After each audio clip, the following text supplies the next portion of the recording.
Hello and welcome to Thinking Outside the Box with me, Tim Box. And me, Britt Box. We talk about all things to do with your mental health, your emotional well-being and how to navigate your own mind in these strange times. But of course we're not doctors, so please don't confuse our advice for medical advice. And though we approach these subjects with a slightly more light-hearted approach, please don't think we trivialise any of the topics we talk about because we certainly don't. But we do come at it from a different perspective, hence Thinking Outside the Box. Britt. Hi. Hi. Can I just say, for the podcast, you're looking lovely today. Am I looking lovely? You You're are. looking lovely as well.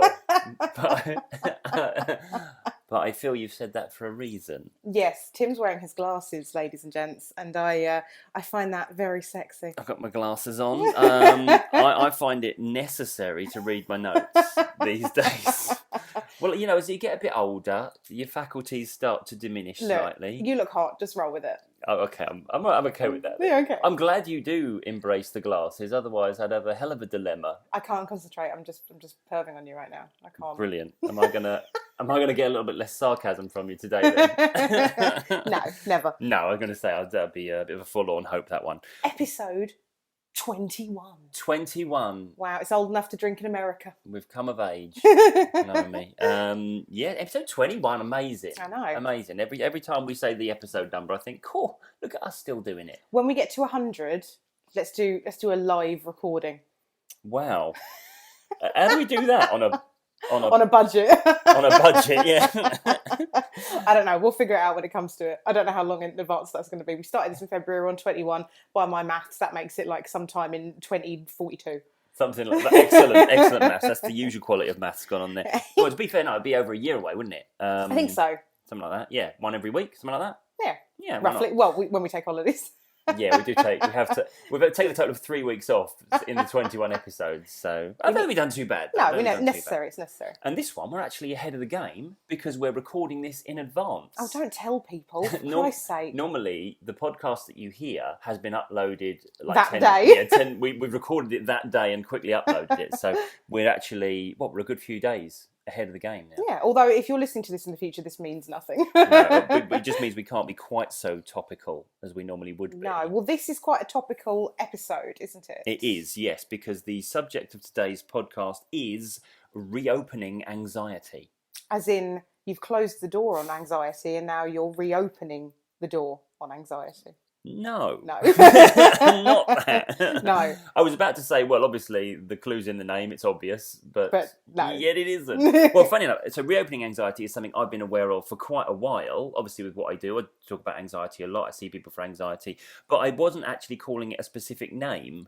And then it came into my awareness when we saw an advert at the cinema. Yes. Where somebody in the advert was Googling something. And I don't know, it wasn't even related to Google, the advert, was it? No, it was. I think it was actually. I think it was related to Google because they were Googling other things. They were Googling like how to be happy, how to do this, how to do that. Yeah. But one of the things was what is reopening anxiety. And we thought that was interesting because as human beings, we love to label things, don't we? We love to give things a specific name. Yes, we do. And I feel with anxiety, that is a little bit of a culprit. In terms of it's quite responsible for our anxieties being given a label or a condition or a tag that says maybe let me Google some symptoms. It's this sort of anxiety, it's this sort of struggle, And also what we're about to talk about I would just call anxiety, and it's almost as if you have each different variation of it, so you can like Pokemon, collect them all. It feels a bit like that, whereas to me it's just this is just another form of anxiety. Yeah, exactly. Well, I saw a post on Instagram recently. It was talking about driving anxiety. And I'm like, that's just anxiety, yeah, isn't it? Exactly. But your anxiety it's just about centre a specific thing. Yeah, and this is the thing as well. The funny thing about some things that are labelled as driving anxiety as well, it's not being anxious about I can't drive or I'm going to have an accident. It's anxiety about having some anxiety episode whilst being in control of the vehicle. Oh, interesting. So it really is centred around anxiety in and of itself. So, yeah. And I think a lot of the time that's what we're talking about. I do think, reopening anxiety, yeah, okay, let's give it a name because it is about a specific thing. Yeah. Okay, but I agree with you that it's not like it's a separate condition or, it's not like the Delta variant of anxiety. It's just, it's just that's what we're anxious about. Yeah. And I suppose what we're talking about, to fill in the blanks, is in the UK, Yes. we are now rapidly approaching. Well, in England anyway. In England. Oh God, yeah. I keep generalising about you. The devolved nations have their own rules. They You've got your do, own stuff don't going on they? over there, over the borders, haven't you? It's very different. A country divided, as It they really say. Yeah. is. But anyway, United Kingdom no more. Well, I mean, let's not go there. Let's not go there. For God's sake. But yeah, so basically, we are approaching the official date when, rumour has it, we're just now released into the wild to go about our business as we were previously. As I said, and if you're listening to this in the future and this does happen on the 19th of July, you can go, haha, Brit, see, we told you so. But I'm very, oh God, I'm sceptical. I'm so sceptical. Well, because I remember in March when they said this is only going to be 3 weeks. So I said this last week. I know. But yes, no, we are. I feel like that time you were right when you said it won't just be 3 weeks. Do you remember our friend had a 3-week countdown on his wall? Yeah. Bless him. I remember even then we were saying, I wouldn't worry about that. I think that's going to be like when in the cartoons when people are in prison and they scratch the numbers on the wall. Exactly that. It's been a bit like that, to be fair, isn't it? But so that's and what we're saying basically is that this is causing no small amount of anxiety in people as we potentially kind of abandon all of our safety strategies that we've had imposed upon us, in some degrees, and also, some voluntarily, some inconvenience, obviously. I mean, nobody wanted to go into a global pandemic, I'm sure. No. But or maybe certain people did, if you believe the conspiracy theories. Oh, let's not start this. We're not doing this. We're just getting a fine line. We're not doing this. But anyway, so it's creating anxiety. The prospect of now, I say going back to normal. So here's my take on it. Okay. Yeah. We've done this for a really long time now. So March 2020, this all kicked off. Yes. We're currently in July 2021. It's okay. I'm trying to figure out how the best way to word this. We're not just in a period and then we'll get back to normal. We have fundamentally changed as human beings over the past 18 months. You're absolutely right. It's like we can't say the word normal now without putting air quotes up. You know what I mean? It's not like the word normal will just be accepted as a possibility. No. Because we do know we have changed, as you say, society has changed. Our outlook on how we interact with other human beings has changed. Yes. Certainly. And there's certain things, as we always say when we're dealing with clients, there's certain things that you have learnt in the last 12 to 18 months that have become your reality. Yeah, that you're not going to unlearn. They're new truths. Yeah, so a lot of the time when we're looking to overcome fears or anxieties, we're looking to update the map of reality that your mind is operating on. Yes, and we're going to do that hopefully with truth, not with blind optimism or positivity, but no, actually you thought this was a huge concern when turns out you can cope with these sorts of challenges, and so we can let go of those fears. But what we're talking about is that thing that happens when we go through something that we might regard as traumatic, which I think we legitimately can call the last year and a bit as traumatic, where your mind learns to be concerned about something and doesn't easily let that go. No, and don't they say it takes, what is it, how many days to form a habit? It depends. Some people say 30 days of doing the same thing every day. Well, you know what I mean? We've all formed new habits. To the point where, I come in, this makes me sound so scummy. Go on. No, you know what I mean? Like, I come in, I make sure I wash my hands, or if I'm out, I'm constantly, and it's not like I never washed my hands before this. I knew how to wash my hands, but I feel like it's a higher level, and there are some people that, to this day I'd still like washing their shopping and stuff like that. Now I never did that, I'll be honest. Not out of, I don't think Rona's that bad. Not because I'm just lazy as fuck. And I actively refused to wash every can of baked beans that came into my house because I'm like, well, I'm sure it'll be fine. I was kind of in that school of thought. Do. We do have that sort of vibe, don't we? We have that attitude, I suppose, of like, I'm sure it'll be all right. And I suppose everyone has that to a certain degree. But I think you're right. I think one thing we've learned probably, I know when I was at school in biology, I studied, we covered the transmission of germs. And bacteria. I don't think we did anything useful. Well, I'm sure, but we did. But I don't remember any of the details. I don't remember that classroom where we were talking about it. But you went to a grammar school, didn't you? Oh yeah, we learned a lot of things at grammar school. I've forgotten more than I learned, I feel. But then at the same time, we've all become much more aware about the potential transmission of germs, haven't we, in recent times? And also, these days, they can illustrate what happens in super slow-mo when you sneeze and I stuff know, like that's that. disgusting, isn't it? It's just disgusting. Yeah. But also, so it's no secret that I'm not a big fan of people in general. Right, in general. Like, so persons, I like persons. I have Okay, friends, like I like persons. individual people. Yes. But people as a whole, Yeah. I do not have time for. The people. Yeah. So it's too peoply out there. It's that kind of thing. So for me, and this is really funny. So at the very start of all of this, at the start of the panini, my friend said to me, "Oh, well, you'll be all right because you're an introvert." And I'm like, "I'm an introvert, but I don't want to be on my own just completely. Like, don't just put me in a room and lock the door." Well, no, this is exactly it. It's not, you can't just categorize people, left and right, black or white, introvert, extrovert, because everyone's had their own challenges during this time. And we all have our own particular set of circumstances that make us feel safe or happy or fulfilled, etc. And I think it's fair to say that we're all on our own unique journey here in terms of how we view, the Panda Pop and how we get out the other side of it.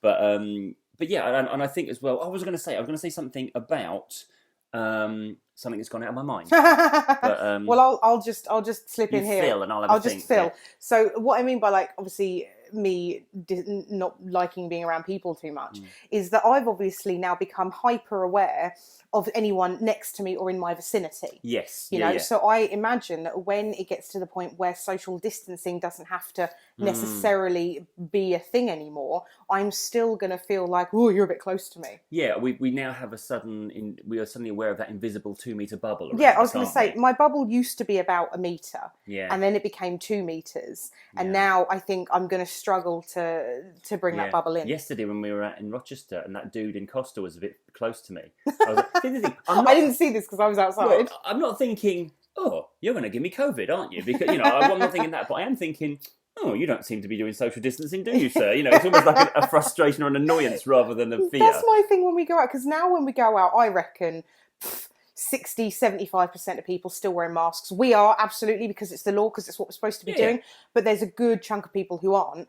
And I'm looking at them, and I'm not looking at them thinking, oh, you're irresponsible in the realms of coronavirus. I'm looking at them going, look, mate, I'm uncomfortable. You should be uncomfortable as well. We're all meant to be uncomfortable together, sir. If you could please put your mask on, thank you. Exactly, yeah. I get more indignant about that than I do. The thing, I remember what it was. I was going to say. Because when we first met, and I noticed how adept you were on the internet in terms of operating your social media. So you stalked me online. Is No. Saying. What I mean was that when we were anything we had to do on computers, and you like data out of Star Trek Next Gen. I'm it was just like, a bit quicker than you. Fingers were a blur. Well, compared to me, I'm like you're like dial-up. But if you've seen Zootopia with the sloths in the DVLA, and they're like moving. That's me on the computer compared to you.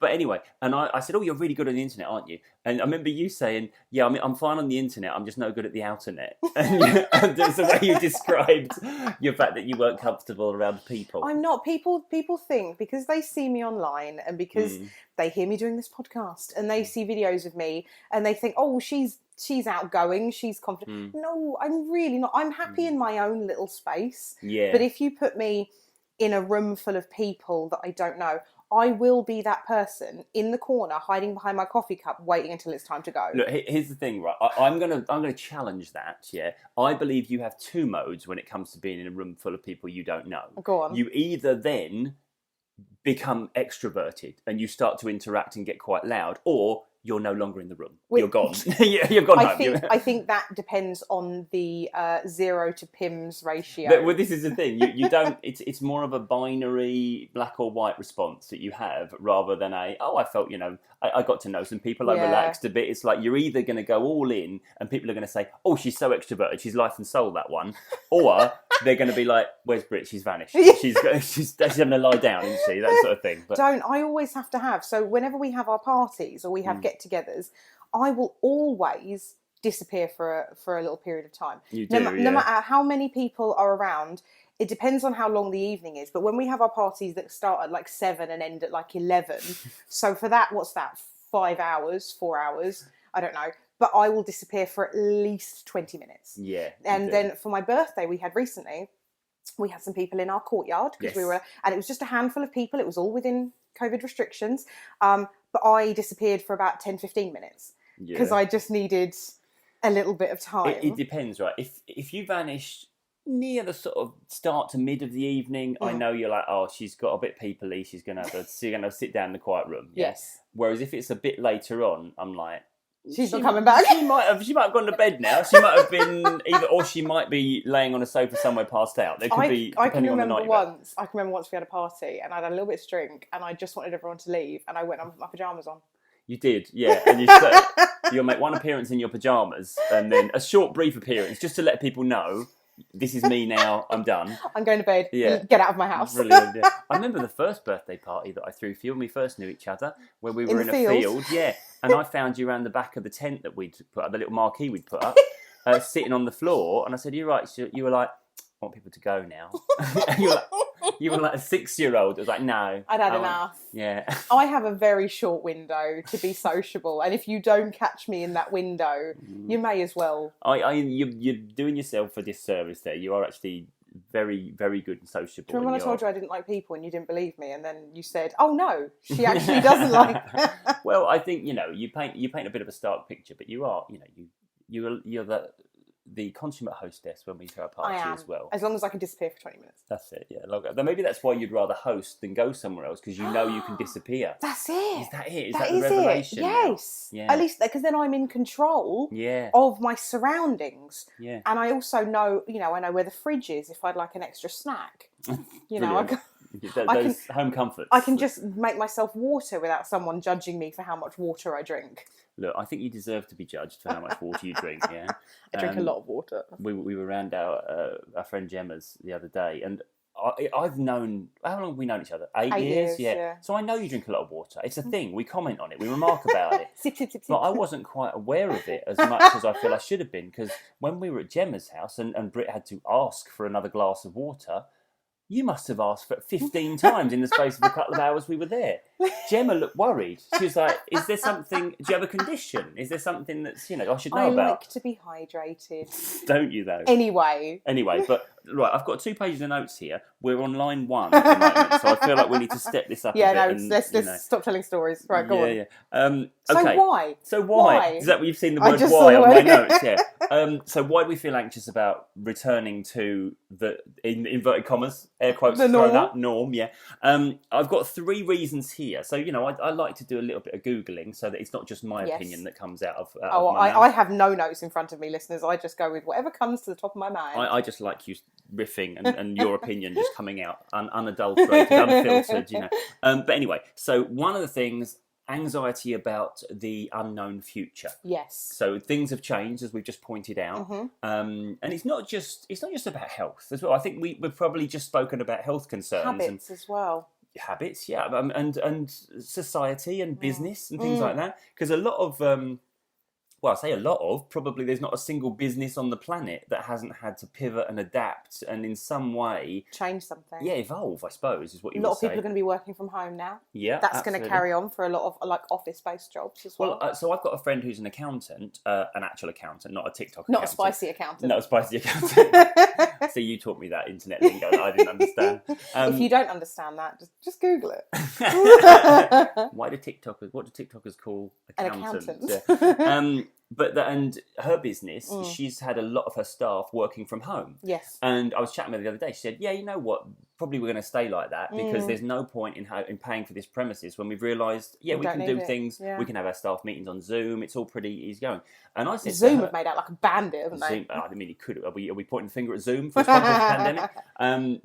And I made the point that remember when your staff applied to work at your company, they had a certain setup there. It was an office environment, and you're effectively renting now space in their home every day. And I'm interested in, I don't know, the dynamic of everything that's changing, and I think there's a certain amount of anxiety surrounding the way things have had to adapt. Maybe we might not want to go back to normal, or we might want to return to normal, and we're not going to get the same systems and processes in our businesses, in our life, in place because of what we've learned during the last 18 months. No, exactly. And I think that's a very real concern about the unknown nature of what's going to happen in the future. And I'm not just saying, we've referenced businesses there, but it is about all sorts of things. Like, as in, are we actually going to fully go back to normal? Yes. Are we always going to be wearing masks? Yeah. Are we always going to be getting our top-up vaccines every year, like flu, things like that? There's a lot of unknowns at the moment, and especially in the UK, because obviously this has come. I hate to use the word, but this has come straight off the back of Brexit. So there just seems to me a lot of uncertainty. Yes. In the country at the moment, and not even just in the country, but different countries have got their own things going on. Like Canada is experiencing these ridiculous heats for the first time. Brazil is experiencing snow for the first time. It's like the day after tomorrow over there. I believe that's how that film began. It really did. So, but I feel like in every country there's just something going on, and it feels like even though we are technically at peacetime, as they would call it in the history books. Yes. It is a massive period of uncertainty, and I feel all of this pandemic has come at that time as well. So there's just, when people, honestly, I question people who are not feeling anxious right now. Well, yeah, it's a I'm good like, what's point. your secret, hun? What are you doing? What's going on? And all the usual, like, everyday concerns, because every day the news has got something on it that apparently we need to be concerned about, and now it's all on top of that is the pandemic, because it's like there's all the same usual concern, like you say, what's going on with the weather? That's weird, isn't it? And why are the bees disappearing? That kind of stuff. Well, who's stealing them exactly? Exactly. And so all those sorts of things, we might have legitimate. Oh, that's interesting. I'm a bit concerned about that. But it's on top of this massive global event that's going on. So inevitably, it's a bit vexing. You know what I mean? So like it's a bit overwhelming. Yeah, overwhelm is the way most people have been experiencing it, and it's funny. That's not funny, but it's interesting. What a laugh it was when that disaster struck. But no, it's interesting to see that even though most of us, when the lockdown began, we didn't have as much to do, it didn't stop us feeling overwhelmed. Yes. And in fact, the cases of overwhelm, I say the cases like it's reported, like there's triage at my clinic or something, but there was more people complaining of overwhelm after the start of the lockdown, when in theory we were meant to have all this time on our hands and be like, oh well, I can't do all those. I can learn Latin. I can start painting. I can. It's like I'm just trying to survive each day. Thank you. But that's the thing. It's the emotional toll that it takes, isn't it? But so there's anxiety about the future is one of the concerns. Obviously, safety concerns. We've mentioned. Perhaps people are looking at the government saying, let's all go back to licking each other, etc., whatever it might be. And they're saying, I don't think that's safe because you've been telling me for the last 18 months not to do that. I think there's going to come a point where they're going to say, okay, from this point, there'll be no restrictions, there'll be this, that and the other, you don't have to wear masks, you don't have to social distance and blah, blah, blah. But I think there will be a lot of people going, I think I'm going to still do it, thanks. Yeah. I think I'm going to still do it. And I am all for that. I'm all for to do whatever makes you feel comfortable. Because I can remember when this started and we were in Blue Water Shopping Centre. This is before everything got locked down, I think. Or it was, I can't remember when. But you and I were the only people I could see wearing masks, wearing face coverings. Yeah, it was around the time when masks were just starting to be recommended. They were advised at the time. Yeah. And I know I felt a damn sight safer with it on than with it off. Yeah. But, people's attitudes change, the way people feel about these sorts of things change. But I'm very much of the opinion of, look, if you want to wear a mask on public transport and you want to make sure you're 2 meters away from people and you want to wash your shopping when it comes in, if that helps you in any way, shape or form, then do it.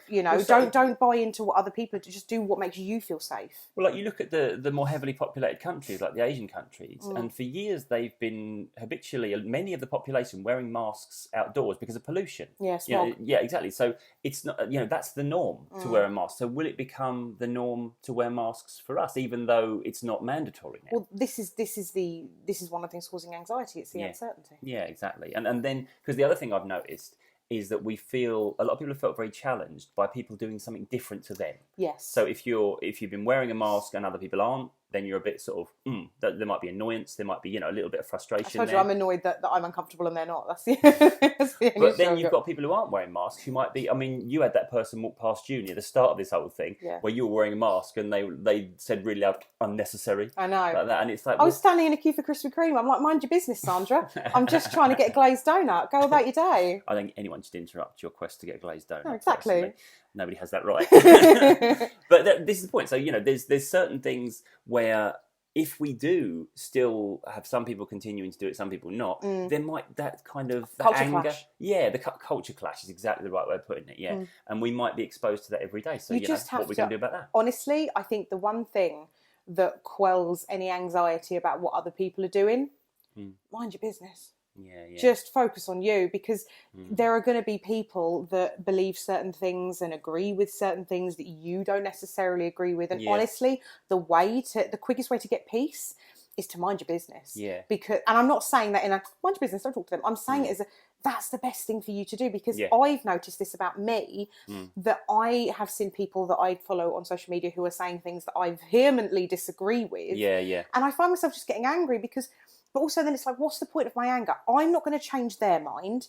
They're not going to change my mind. Let's just go about our day and focus on what we're doing. This is the thing. We don't engage. We don't feel the need to get involved, not because they're right or they're wrong, but because we deserve to be at peace on a day-to-day basis. We have that question that we always say to ourselves. What do you need to do? What do you need to do? Yeah, what do you have to do in this circumstance? Would it help? Yeah, well, exactly. A lot of the time, 99% of the time, you ask yourself that question in a situation where wondering, what should I do about that? Yeah. And you ask the question, well, what do I need to do? Yeah. The answer's nothing. Just the way I see it is just live your life, and people will either agree with what you're doing or not. Like in the same way that I see it, because I'm vegetarian, you're vegetarian. We don't eat meat in this house. I don't preach to people. I'm not like, oh, you shouldn't do this, you shouldn't do that. Because at the end of the day, I'd love it if everyone became vegetarian. But equally, it's none of my business. It's exactly like the whole wearing masks or not wearing masks thing. It's exactly like, imagine if you went down the town, into the street, and everyone was wearing the shirt of the political party that they voted for. Then instantly you're confronted with loads of people, and you're very aware that their ideals are different to yours, and potentially that could cause annoyance, or certainly impact upon you emotionally. And where it's like you're either wearing a mask or you're not, we've had to deal with that over the last few months, because we're looking at people who we might disagree with, might know without even talking to them or interacting with them. We're different people, aren't we? Yeah. And we've got to. I've always spoken about the value of simply focusing on your stuff rather than other people's stuff. But it seems like it's become of absolute paramount importance in the last 18 months, because you can't avoid that awareness of other people having different opinions to you. And social media enhances all of that as well, unfortunately, as we've said before. Okay, and the third thing, though, I think that we should probably mention as well, the other reason why we've got that kind of reopening anxiety is because some are just happier, slightly more isolated, not having to do so much interaction, working from home, not having to go out quite so much, not being asked to events to see people. Yeah, some people just prefer it. Yeah, exactly. Well, we talked about the introvert-extrovert separation thing, and a lot of during the panini, I've seen a lot of extroverts who are struggling with the isolation of lockdown. Whereas normally I would be seeing more introverted characters who were feeling socially anxious with interactions. Yeah. So I think there's potentially every situation is going to be challenging for different people. Yeah, for different reasons as well. Because, I am finding that there are people that are, who aren't looking forward to maybe going back to the office or going back to their commute, because they've enjoyed sort of more being at home time with their kids, time with their partner, and stuff like that. Yeah. But then some people who can't wait to get back. Can't wait to escape the family environment. But this is the thing. So here's an example in terms of something that I realised I was thinking about the other day. So when we went into lockdown and I started to run all of my trainings online, I see all my clients online, and very quickly, you and I were speaking about me, I'm like, this is better. Yeah, this is how we want it. There's a lot less to manage. When I want to run a training, I just run a training. I don't have to worry about biscuits, venue. The biscuits was the top first of the list. Not your training, not your content. Biscuits. But this is the thing. Brilliant. You don't realise how much you've got to manage when you've got to book a venue and arrange all of that sort of stuff. Rather than just saying, right, here's the link, be online at this time. Make sure you're dressed. Yeah, exactly. Yeah. Well, at least from the waist up. Yeah. And it's like, I'm thinking, I want to keep doing that. Yeah. But are people, whereas before they're like, of course, I understand it's all online at the moment. Yes. Are they still going to understand that it's online? Yeah, or yeah. are they going to say, well, I'll go and train with somebody who does It's face-to-face stuff? yeah. Well, you're just going to have to wait. We're going to and have see. to find out. But this is the thing, I can't affect that, can I? No. I can't influence that. I've just got to wait and find out. And this is what we're talking about with a lot of anxieties, aren't they? The what ifs. And that's the problem. That's what causes the most anxiety, I feel. Especially for me, I can only talk about my own experience. I don't consider myself, it's funny, I don't consider myself an anxious person. Yeah. But I do consider myself someone who will fall into the hole of anxiety quite easily. Yeah. I'll go quickly from, oh, everything's fine, to, oh my God, nothing's fine.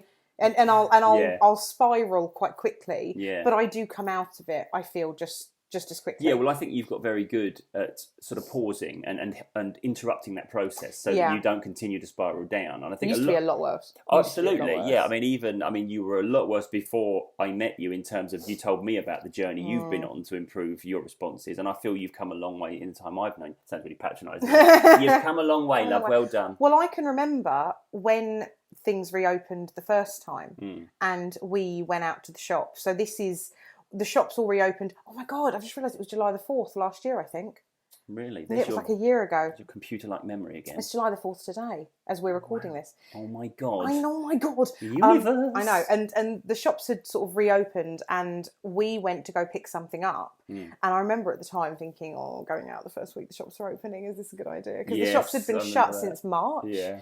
And we were like, no, I'm sure it'll be fine. And I can remember, so Blue Water is our big shopping centre that's near us. Other shopping centres are available. Yeah. And I can remember standing on the concourse upstairs by the escalators at Blue Water and having as close to what I recognise as borderline panic attack and going, I need to get out of it, I need to get out of it. And I felt like, the best way I can describe it is, you know, like in a cartoon when you just see like everything zoom in on someone's face. I felt like that. I felt like camera one had just zoomed in on my face. Yes. Everything else was blurry. And I was like, I need to get out of this situation. Zoom in on Britt looking anxious. Yes. Yeah, exactly. Yeah. Well, I mean, I remember that vividly. And I thought at the time, you know, I remember thinking, right, let's just go. Because it's not worth... I mean, okay, we might be standing there thinking, oh, we shouldn't be feeling this way. This is just because we're out of this habit and that sort of thing. Yeah. But I remember thinking then, I thought, you know what, it's not... Let's just go. Let's just do what is right for you at the time. Because I do feel like, even at that time, we were both very aware that it was okay if you were starting to feel a bit anxious in a crowd in that environment because it was unusual and it flew, you know, it sort of flew in the face of everything that we'd been being told for a long time. Yeah.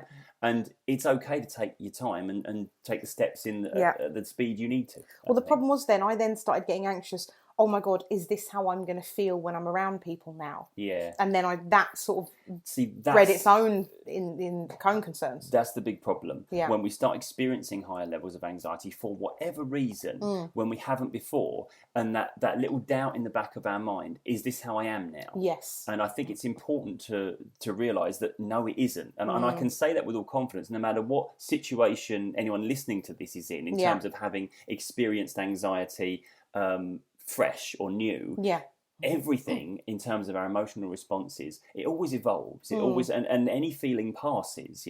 Oftentimes the only thing that locks us into those higher levels of response is the anxiety about is this who I am now? Is this how it's going to be? So we tend to do that hyper vigilant monitoring of our own responses and our own feelings, and it just creates the anxiety we're trying to avoid. I tell you, I'm the worst for that at 4 o'clock in the morning.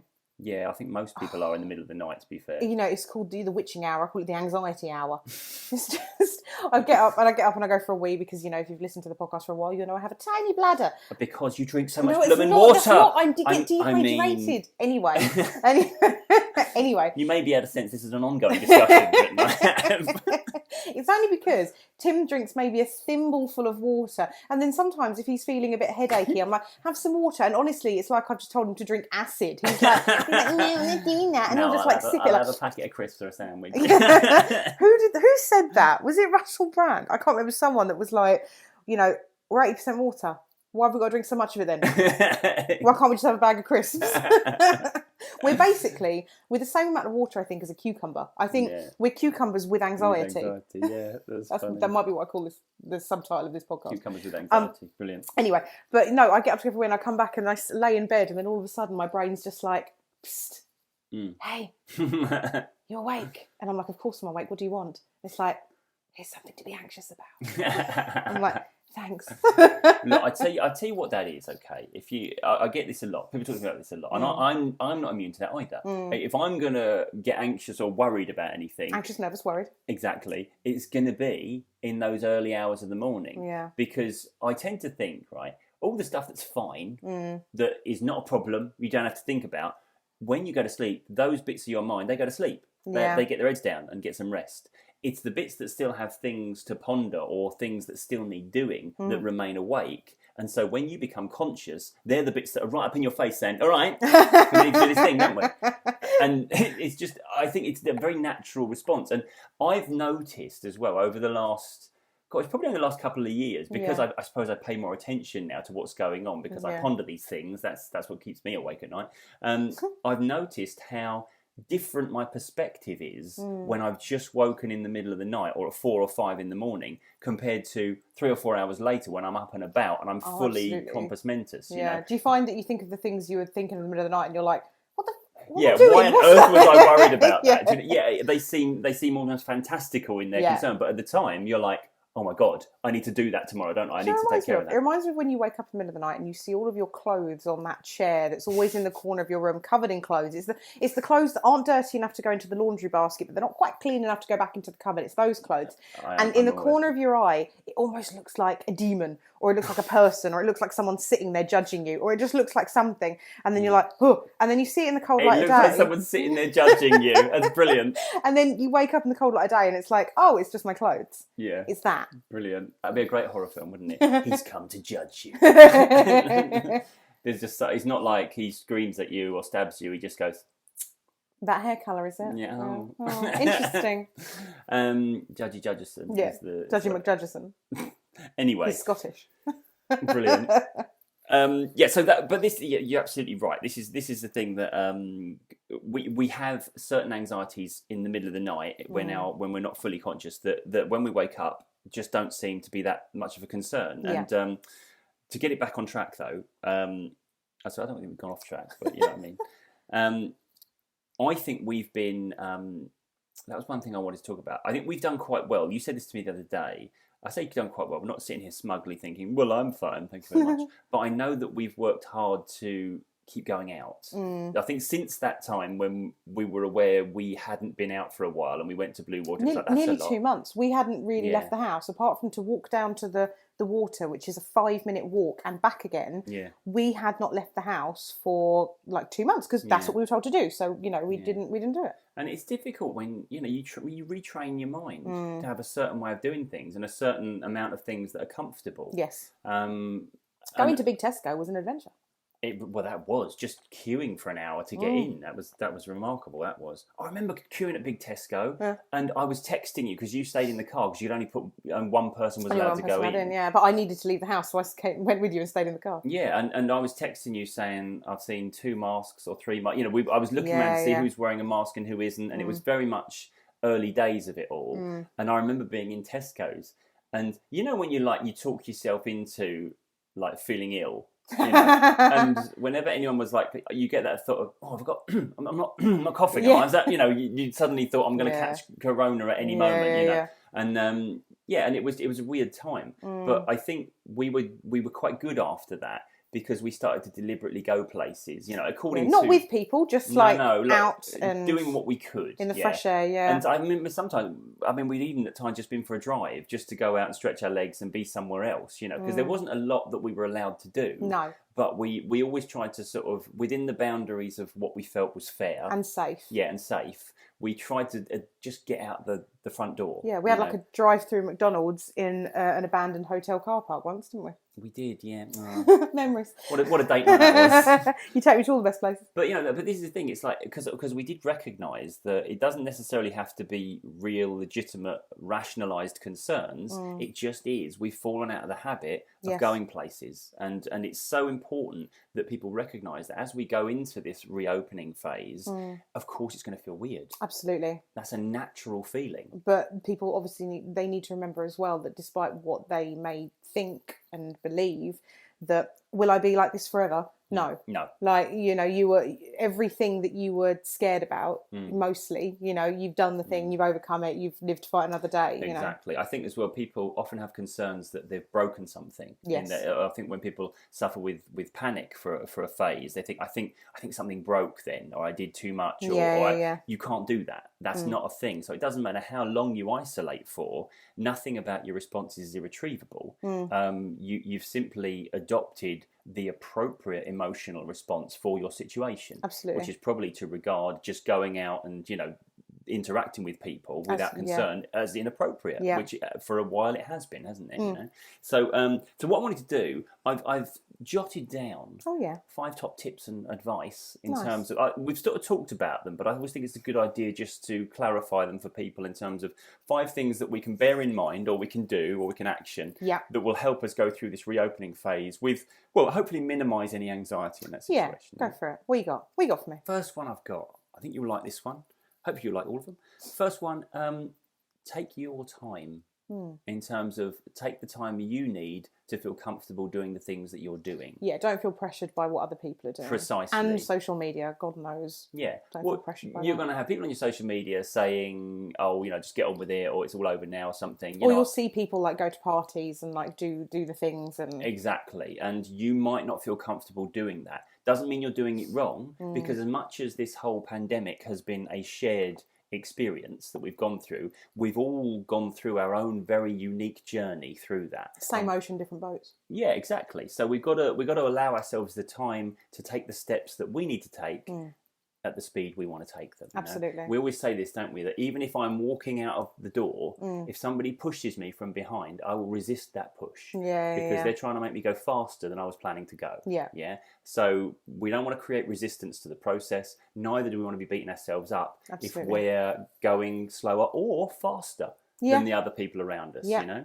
But also, I would caveat that as well with whatever side of the fence you're on. If you're going slower, if you're going faster. Just have a bit of patience for those around you. Yeah. Because not everyone is going to feel the same way that you feel. Yeah, exactly. Right, second thing I want to talk about, remind yourself of your own resilience. Oh, nice. Well, I always say this, don't I? We're not anxious about the thing, we're anxious about our perceived ability to cope with the thing. Yeah. So I think a lot of the time when we see, I don't know, the unknown looming before us, what's going to happen, the uncertainty, we're really questioning, am I going to be able to handle it? Yeah. And I think we've got cognitive assessment. Exactly, the cognitive assessment. Thank you, babe. You're I'm pleased that you... so would you believe you do actually listen to what I say? It's not so much listen, it's hear it all the time. Hear it, yeah, can't escape it. But yeah, so you might question, can I deal with this? You remind yourself what you've been through was a lot more challenging than the, again, in air quotes, returning to normal phase. Yes, absolutely. The actual adapting to what's going on. And I guarantee in the last 18 months, you've faced more challenges than you will be facing when you come out of that phase. Yes. So even though it may seem very strange, it may feel uncomfortable at times, and you may at times doubt whether things are going to be okay, you will handle it. You will deal with it. You've survived 100% of your days so far. You can keep going. Superb. Yeah. Okay. So never forget to do that. And that's I think is the key thing that people miss is that when they're feeling anxious about something, they might do a lot of work on trying to rationalise what it is they're feeling anxious about and kind of talk it through in their own mind so it doesn't seem so bad. The best work we can do is just remind yourself that you're pretty fierce and you've got through a lot and you can handle it. Absolutely. Even the things that have challenged you, even the things that have knocked you down, you got back up and you got back up stronger as well. Yes. So let's always have faith in ourselves, you know, even if we can't possibly have faith in what's going to happen in the future, let's make sure that we realise we've probably got all the things we need to deal with it, you know. Third one, embrace the good changes. Go on. Okay. I can see you're not sold on this one straight away. There are certain things about the adaptations that we've made, and we might keep them, not because, we're limited, but, we recognise that's an improvement. I tell you what I do like. Go on. People not sitting next to me in a restaurant. Well, that might change, though. Oh, I know, but the fact that there's a bit of plexiglass separating me and Spitty McSpitterson on the next table. Another Scottish character. Yes. Like, I'm just... I like that. Yeah. I like people being kept away from me. I shall now walk around with my own plexiglass capsule around me. Or like, you know, like the things they wear when they do bubble football. Amazing, yeah. Bubble football. We did that. That was a nightmare. I hated it. It was fun until someone bumps into you. It wasn't fun when I was on the floor like a turtle and I couldn't get back up again. That's true. You did get stuck there for a while. I got stuck there. No one helped me. I was just rolling around on the floor. Why would we help you when we could laugh at you? Fabulous. No, so I don't. Yeah, I think there are some things. I like that. I like that. You know, that you can just keep distance from me. Yeah, well, that's a good thing. I mean, that's going to change though. Like you say, it's going to go back to normal. See, I really like the fact that when we go to like a bar or a restaurant now, you don't have to go up and order. You just literally do your QR code on your phone, order, and it comes over to you. Okay, I'm not so sold on this. Yeah, just because your experience in Nando's. I was raging. So it was, you could only order on the app. Fine. Their Wi-Fi was not working, and where they sat us upstairs had no mobile signal. So I'm like, what am I supposed to do? Can I say this podcast is not a platform for you to issue a complaint to Nando's right now? Yeah, Who do I speak? Mr. Nando. Who do I speak to? Thank you. No, also because I am allergic to eggs, so it is harder for me to convey. Do not put mayonnaise on this, or I will end up in hospital on an app. Which is why when the burger came over, it had mayonnaise in it. I need to speak to an actual human being to say no egg or she die. So. Okay. Well, I mean, this is sort of laming the point that I'm trying to make here and muting it a little bit in the QR menu thing. That's what I'm. Okay. But I do agree there are some other good. Well, changes. this is the thing. There's paying for things contactless. I like that a lot. That everything's just much easier. Everything's kind of contactless now. You can just sort out on your phone. I like that. Yeah, that's pretty. But I think there's probably. I mean, I said this in a video that I did the other day. A lot of the positive changes, we're only going to become aware of them over the coming months and years. Yeah. In as much as we've been so focused on the things that were taken from us. Yes. It's been really easy to miss the fact that certain aspects of it probably have been upgrades or improvements. You know, it's forced us to think about things a little bit differently, and as a result, come up with different solutions for things. Yes. You know? I mean, I've already mentioned aspects of my business that I'm like, oh, I think that's better, actually, now I think about it. So there are going to be good things. And if we spend our time sort of looking at the things we're not happy with, then that could potentially create a lot of anxiety about what we've been through and what we're going to go through in the future. If we focus on the good things, then change becomes just that. It just becomes change rather than something scary. Yeah, rather than something that like you said, we need to fear or anything like that. You know? So that's what I would encourage people to do, is focus more of their attention on the positive things about the situation that's coming up. Yeah. Fourth one. Recognise, I mean, I always say this, recognise that this is a perfectly natural feeling to feel in some way anxious. There's nothing wrong with you for feeling anxious about going through something that is, anxiety inducing. This is the thing. The fact we've been through nearly 18 months of this particular situation, that's inevitably going to have rewired, some of the synapses in our brain, because that's what we do as human beings. We learn and we grow. Our brain changes shape every time we learn something, yeah? But what that does mean is that it will naturally grow further, and we will then adapt to how things are afterwards. You know, and any anxiety we feel about certain things will very quickly pass, because we're not doing things now for the first time. We're going back to things we used to do. Yes. And that's a lot easier to retrain your mind to do. Yeah, I agree. It's like muscle memory. Exactly, yeah, exactly. Well, I mean, people say the brain is the most important muscle, don't they?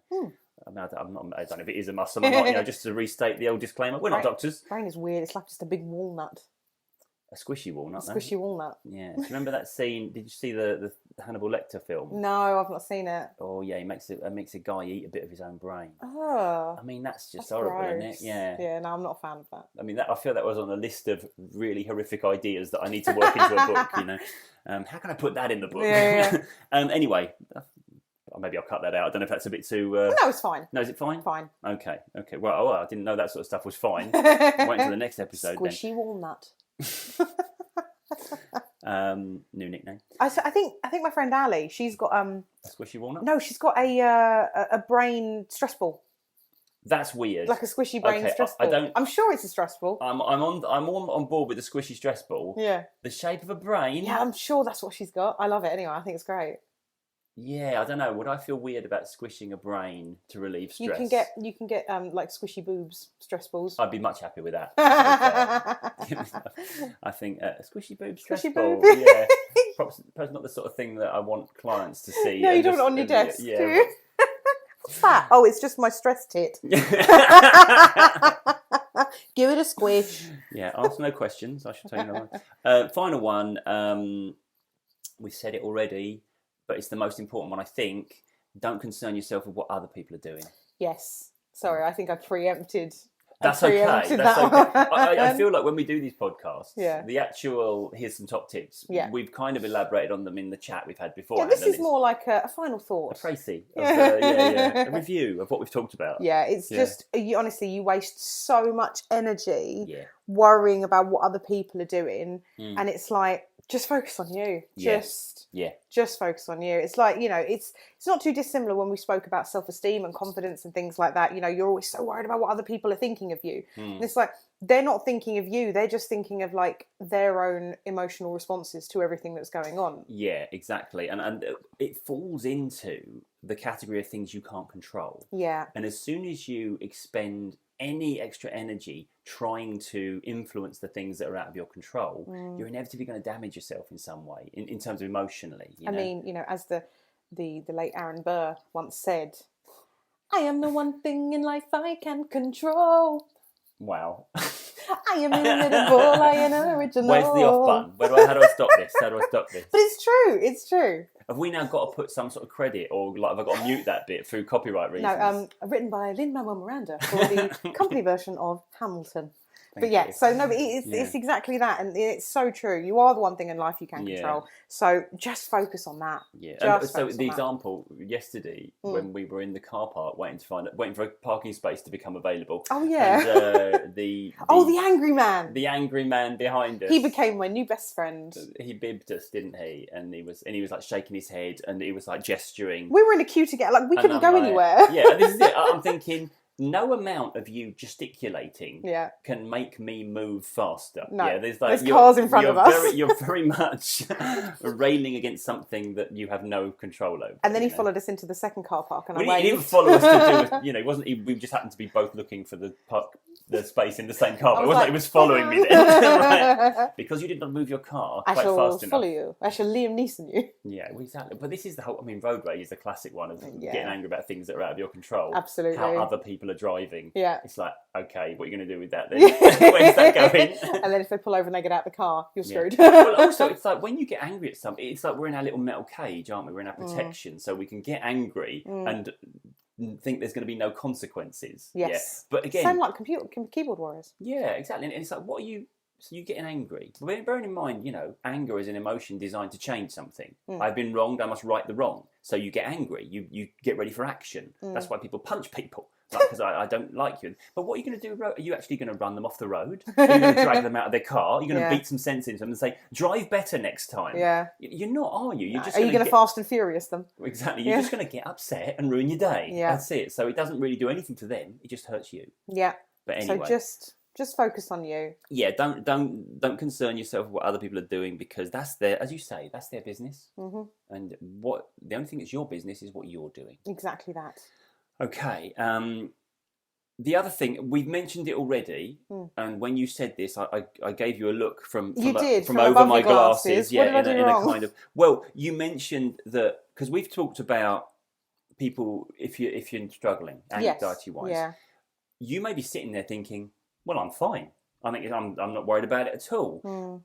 Please remember, others might not be fine around you. And in the same way that we are saying, take your time if you're feeling anxious, please allow other people to take theirs. Absolutely. And if you're fine, what a great opportunity to offer support to those that might be struggling right now, offering empathy, offering understanding, and recognising that this journey out of lockdown, this journey through this pandemic, our focus, we're meant to be here for each other as a human race, and as I believe that the best work we can do is helping others, because not least because that's what's going to make us feel best about who we are in this whole situation. So if you are if you are finding this a breeze, and it's roughly half and half apparently, stats are Really? about 49% of people. It's always 49-51 for everything. It's always 49-51. Right down the middle, almost exactly, but not quite exactly. No.